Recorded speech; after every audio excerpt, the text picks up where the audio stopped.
Good Monday evening and welcome to the NCWLIFE Evening News. I'm Grant Olson. Here are a few of the stories we have coming up for you tonight. A Wenatchee man faces charges after a hit-and-run accident Friday morning on Highway 2 in the Baker Flats area. A candidate for Wenatchee School Board has dropped out of the race. We'll tell you who it is and why. Unseasonably hot today, and that will continue with wind tomorrow before we cool down by midweek.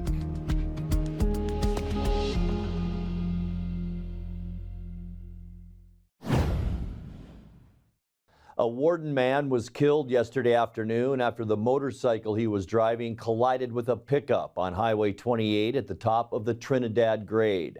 According to the Washington State Patrol, at about 5:30 p.m., 59-year-old Alvin A. Hogg was riding a 2019 Harley-Davidson eastbound when he attempted to pass an eastbound 2012 Dodge Ram pickup being driven by 28-year-old Max K. Gould of Quincy. Hogg's motorcycle struck the pickup as it was returning to the eastbound lane. Hogg, who was not wearing a helmet, was pronounced dead at the scene. Gould was uninjured.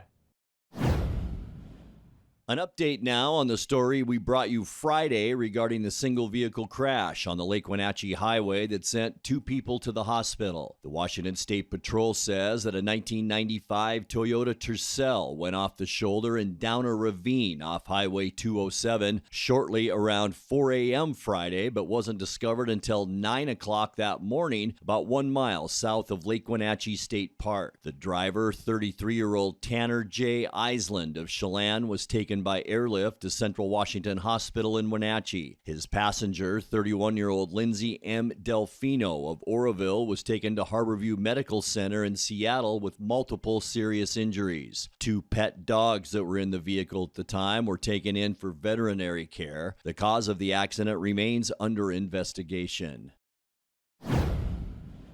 A Wenatchee man faces charges after a hit-and-run accident Friday morning on Highway 2 in the Baker Flats area. The Washington State Patrol reports at about 10:30 Friday morning, a 2000 Chrysler sedan being driven by 39-year-old Daniel E. Wood of Wenatchee was traveling northbound when he struck the northbound guardrail just past Orondo. Wood then allegedly turned around and traveled 11 miles south when he struck a 2005 Hyundai that was attempting to pass. The driver of that Hyundai, 67-year-old Kathleen D. Sanchez of Omak, was transported to Central Washington Hospital with unknown injuries. The Chrysler was eventually located on Northwest Cascade Avenue near the Otobashan Bridge. The State Patrol says drugs or alcohol was a factor. Army helicopter support from Yakima helped the Chelan County Mountain Rescue team save an injured hiker from Aasgard Pass last week. Rescue workers say the hiker was traveling the rough trail on Thursday and fell about 150 feet. The hiker sent a distress message to the Chelan County Sheriff's Office. The terrain was deemed too rough to carry the injured person out on foot, so the U.S. Army Air Ambulance Detachment, also called the Yakima Dust-Off Team, was called in for assistance. The patient was soon taken by helicopter for medical attention. When we come back, one candidate in the primary race for Wenatchee School Board says he's withdrawing from consideration. Starting tonight, Highway 28 and East Wenatchee get some repaving work with what managers hope will be minimal traffic interference. An apple blossom queen who went on to screen fame in Hollywood has died. And as schools let students out, the North Central Washington Library's summer programs invite them in. I'm Grant Olson, and you're watching the NCWLIFE Evening News. Did you know people 65 or older make up 12% of the U.S. population but consume 34% of all prescription drugs? Protect yourself and your aged loved ones from prescription errors. Always read labels carefully to avoid mistakes. Ask your pharmacist if over-the-counter medicines conflict with your prescriptions, and never skip doses or take more than is prescribed. This message sponsored by Aging and Adult Care of Central Washington. Call 1-800-572-4459 for prescription assistance. The Lake Chelan Rotary Club invites you to experience Cycle Chelan, held June 24th, 2023. Pick your thrill from 4 rides: the Metric Century Challenge, Cycle Divino, the Lake Loop, or the Butte Blast. All profits from Cycle Chelan are used to support student scholarships and other charitable activities of the Lake Chelan Rotary Club. Cycle Chelan 2023, a route for every rider. Pick your thrill today. Hi everybody, Dan Coos alongside Jesse Coble from Alpine Air. My heat pump there's like steam coming out of it. It's making weird noises. Is this something I need to be concerned about? No, Dan, that's normal operation. Refrigeration technology steals heat from the outside, transfers it to the inside, and it creates frost on your heat pump. The defrost cycle melts that off, which creates steam and a little bit of noise. That makes sense. Turn to the experts at Carrier and Alpine Air. For heat and air, call Alpine Air. Thanks, Jesse. Thank you. One candidate in the primary race for Wenatchee School Board says he's withdrawing from consideration.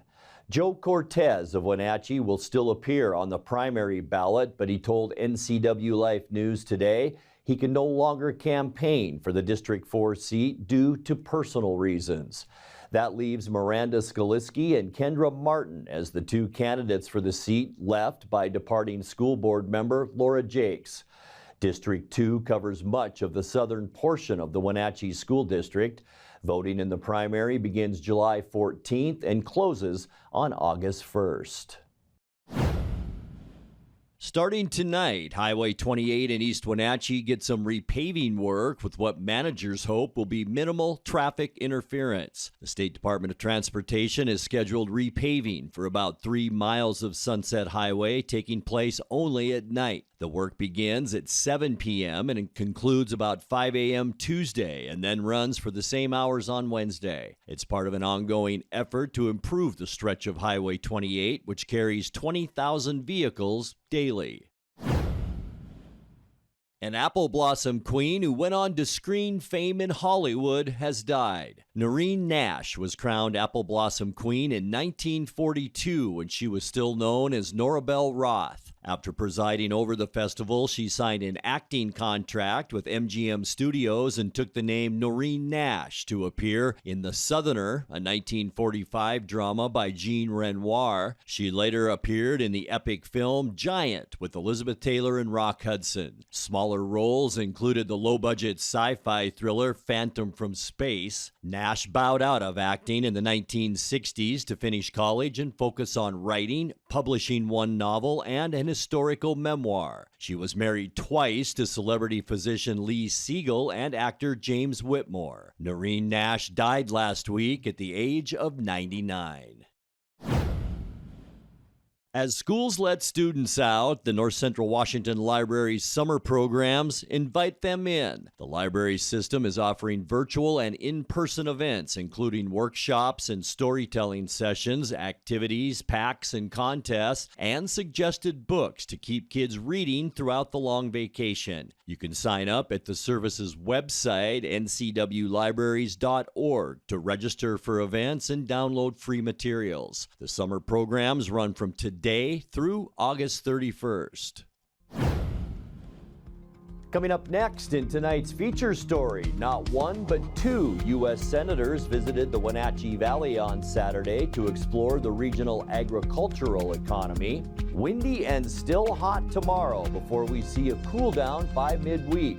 I'll have all the details in your complete North Central Washington weather forecast. That and much more still to come tonight. Please stay with us.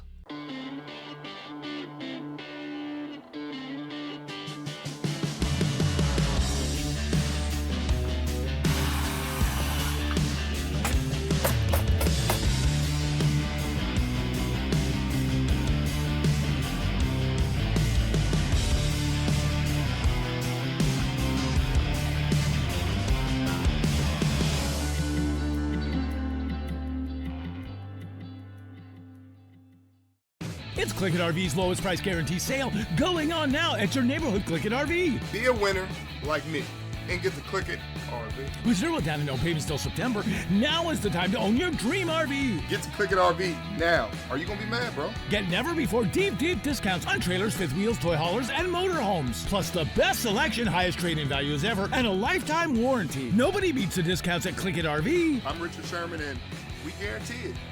On Frontage Road. Blue Lagoon Pool and Spa, located on South Wenatchee Ave, has the largest selection of spas and swim spas in town. Stay cool this summer in an artesian swim spa and use it all year long. We enjoy helping families reconnect one spa at a time. Hot tubs are proven to improve sleep and decrease arthritis pain. Our passion is water, so please bring us a water sample, and we will help you diagnose your pool or spa water for free. Blue Lagoon Pool and Spa, your pool and spa experts.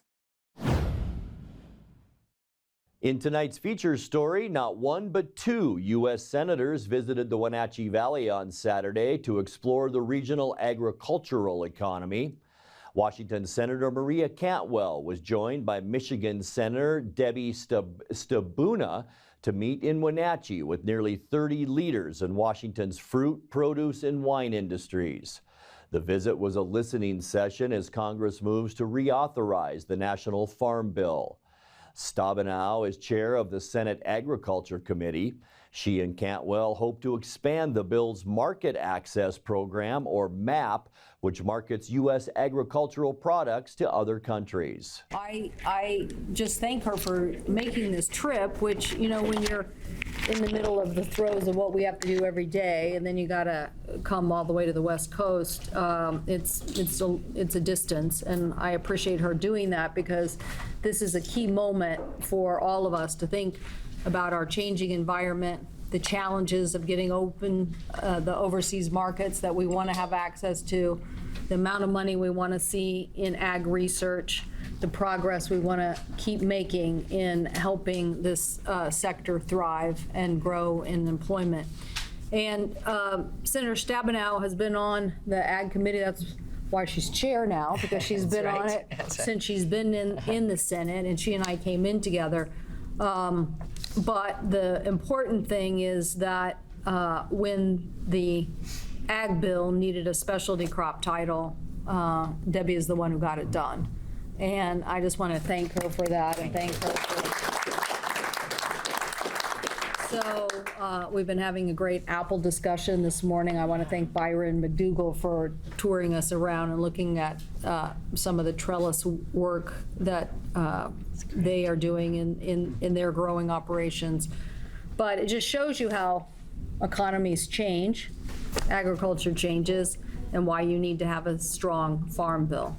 And I know there are growers here and interest from all over the state, and I thank them for being here too, because there's diversity to our products. I mean, we had, I think, 2022, $8 billion in agriculture exports, and the diversity of that in our state just can't be overstated. So you'll hear from some of these different interests, but that's why Debbie and I have worked on things like the Clean Plant Network, and that's why we've worked on pulse crops in the school. Every fight that I've had to fight for us, I've had to go to Debbie to get it done, and she's just been a great advocate. She knows that MAP is going to be an important fight. She's already told me, given the budget discussions that we just had on the debt ceiling, that in ARS, if we really want to see increases, we're going to have to build a coalition. We're going to have to really explain to our colleagues and talk to people about why that's so important.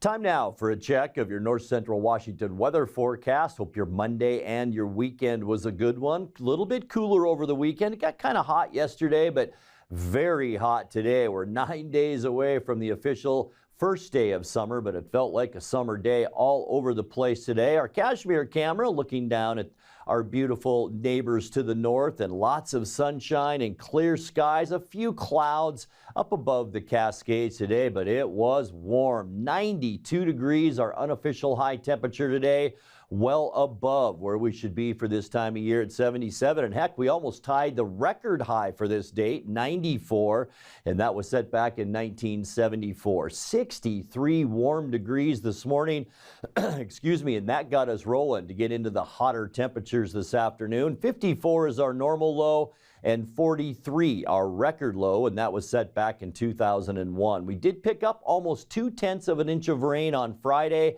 That got us to 3.03 inches since January 1st, but that's still behind by just a little over an inch of rain. Boy, last year at this time, we were almost 5 inches of rain, so we could use some. Sunrise 5:04 this morning, and sun sets tonight for us just before 9 o'clock at 8:58. All right, let's take a look at what we can expect into Tuesday. Still going to be hot tomorrow, not quite as hot for some of us. Still, though, low 90s in the Columbia Basin for Moses Lake and Ephrata at 93. Quincy at 92 tomorrow. Wenatchee 89. We'll see a lot of upper 80s to the west of the Columbia Basin, although still a little bit warmer for Chelan and Omak. Omak tomorrow, your high 91 degrees. We're going to see some wind tomorrow too, so that'll kind of change the dynamic in the afternoon. Tonight, mostly clear skies. We will see very warm overnight temperatures once again in the lows in the upper 60s tonight. So we're not going to get a lot of relief from that heat overnight. For Tuesday, mostly sunny, high pressure to our west, low pressure to our northeast, and that's going to kick up those winds tomorrow up to 20 miles an hour at some points tomorrow afternoon. We're still going to be warm though, with high temperatures as we talked about near 90 degrees. For Wednesday, mostly sunny, and we're just not going to be able to kick those winds on Wednesday either. We'll call it breezy Wednesday. Big weather news is cooler temperatures for Wednesday. We're going to see a northwesterly flow, and that'll get us down into the mid and upper 70s. So that's a big difference on Wednesday. For Thursday, here comes high pressure once again, nudging in from the Pacific. That'll warm us up on Thursday, getting us back into those low 80s under mostly sunny skies. Fairly cool all over the west for late this week. For Friday then, partly cloudy. Going to see those breezy conditions return on Friday. High temperatures, not too bad, a little bit above normal in those lower 80s to end our work week. And then getting us into the upcoming weekend, going to be a little bit breezy on Saturday as well. Mostly sunny skies.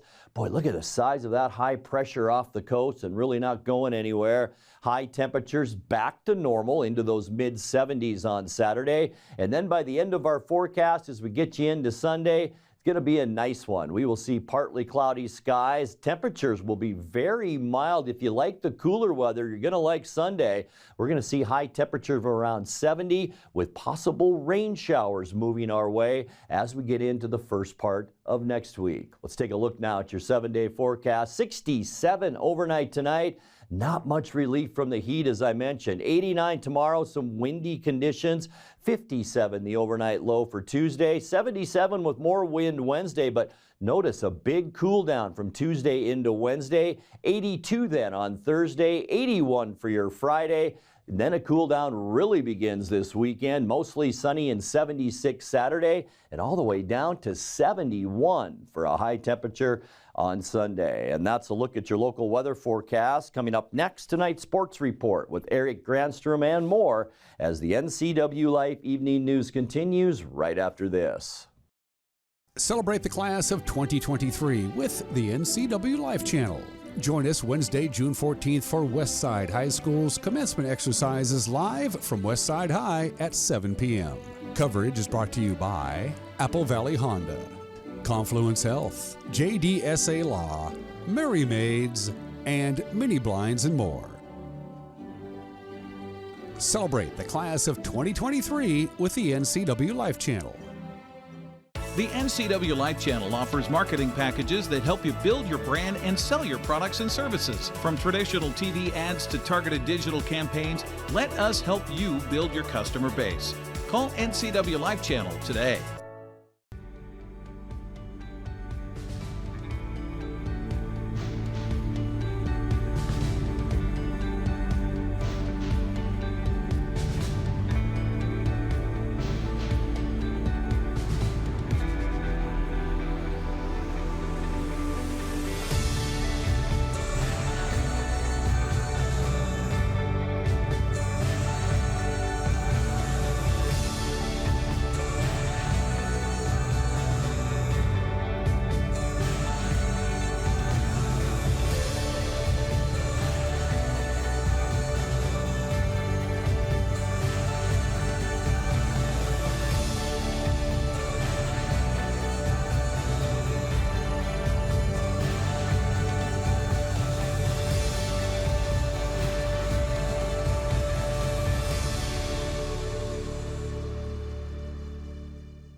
Well, the Mariners limp home after a 2-6 road trip, including a 9-4 loss to the Angels on Sunday. Once again, starting pitching was the problem yesterday as Logan Gilbert gave up 7 runs and 2 home runs in just 3 innings of work. Taylor Ward led off Sunday's game with the first of 3 homers for the Halos. He's susceptible to allowing some runs, and there's a high fly ball off the bat of Taylor Ward. That's going to go. Home run to start the game. Taylor Ward leads it off by making it 1-0 Angels. Well, he's got that foot down, and you've got that fastball that was elevated for him in the inner half, and he was jumping on that pitch. Long way out. Neto with a high fly ball to left field. He's watching this one fly. That ball is gone. Zach Neto stared it down as he cranks a 2-out homer off Gilbert. It's the 4th homer for Neto, and the Angels are up by 3. Got that foot down, and that baseball was upstairs, and he still jumped on it. That's a fastball. A couple 4-seam fastballs hit out. Tail leans into one, deep left field. That baby's gone. Teoscar Hernandez on the board with a home run, his 11th, and RBIs 34 and 35. Good to see him get one to the pull side, and that's his rep. He barrels, he hits it hard, and they leave in a hurry. Angels get one of those runs back. Ford, a deep fly out to right field. This is cranked well, and it's gone for a home run. His 2nd homer of the series. He leads off the 5th with a blast. Mariners trying to inch back into this one. It's 7-3 Angels. Jared Tohart, talking to him yesterday, said, hey, we want him to be more aggressive. He's got the pop. He showed that down in Tacoma. And there's another. Zach Neto with a drive to left. He's hit his 2nd home run today.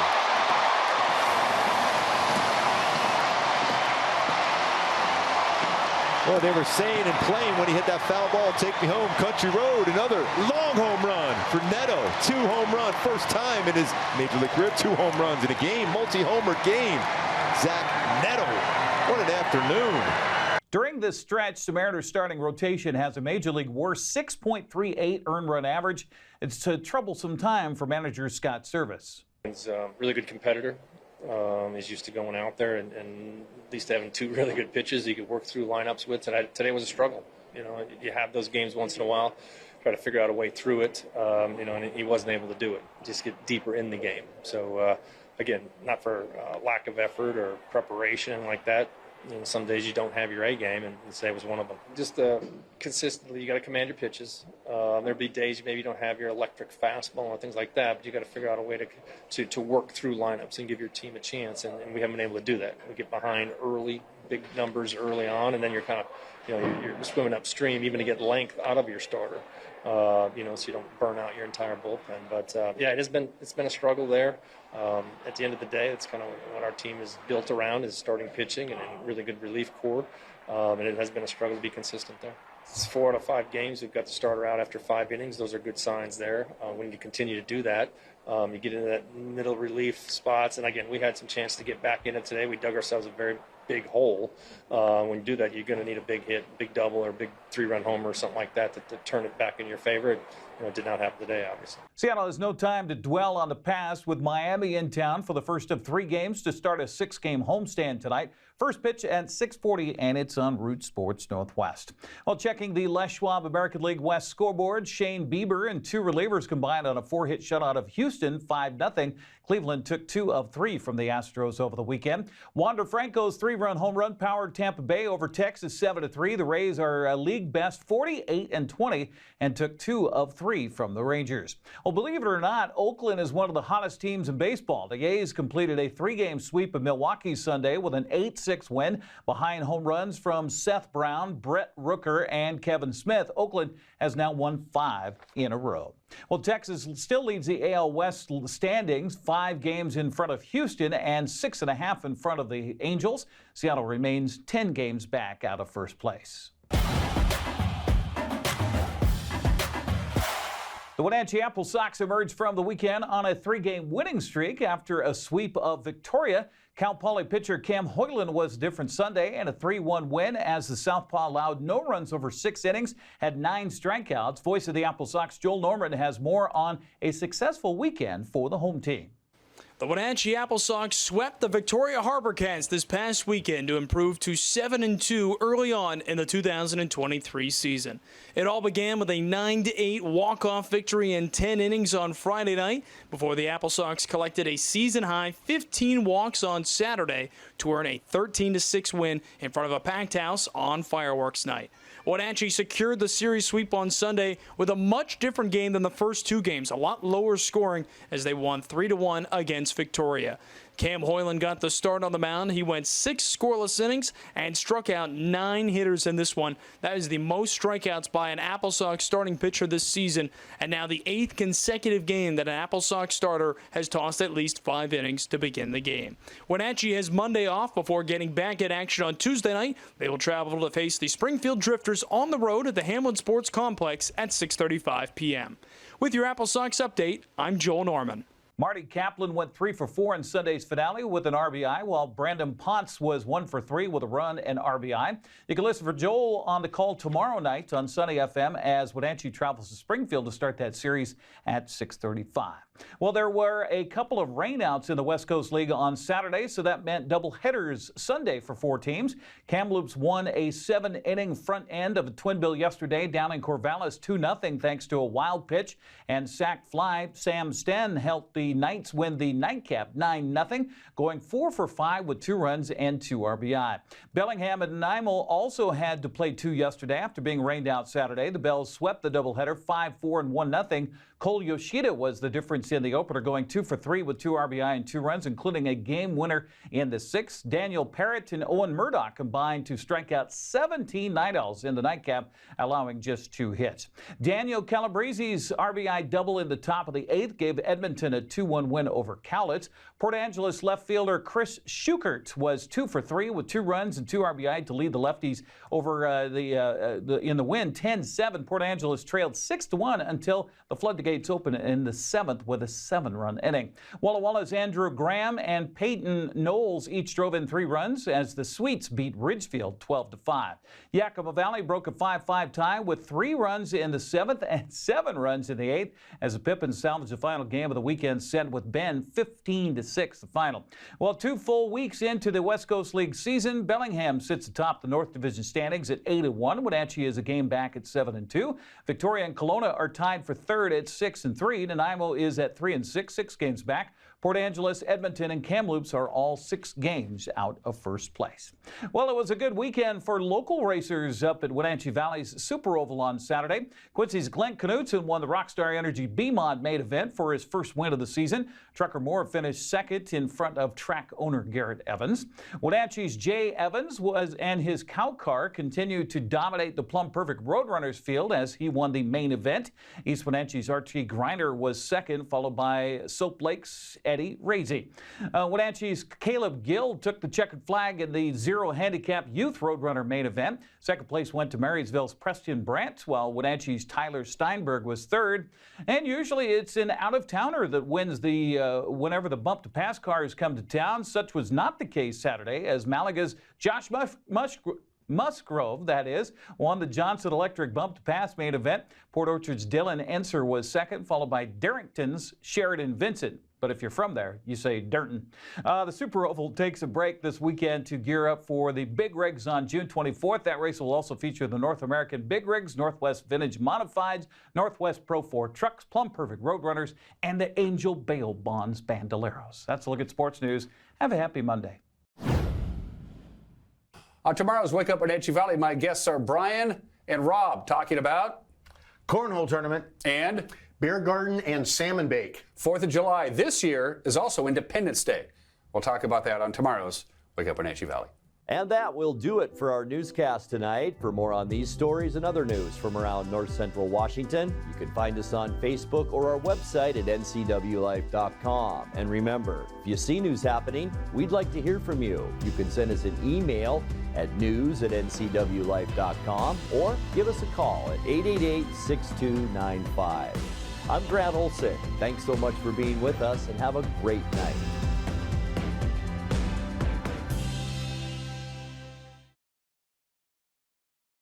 News, weather, and sports. It's all here weekdays at 5, 6, and 10 on your local news source, the NCW Life channel.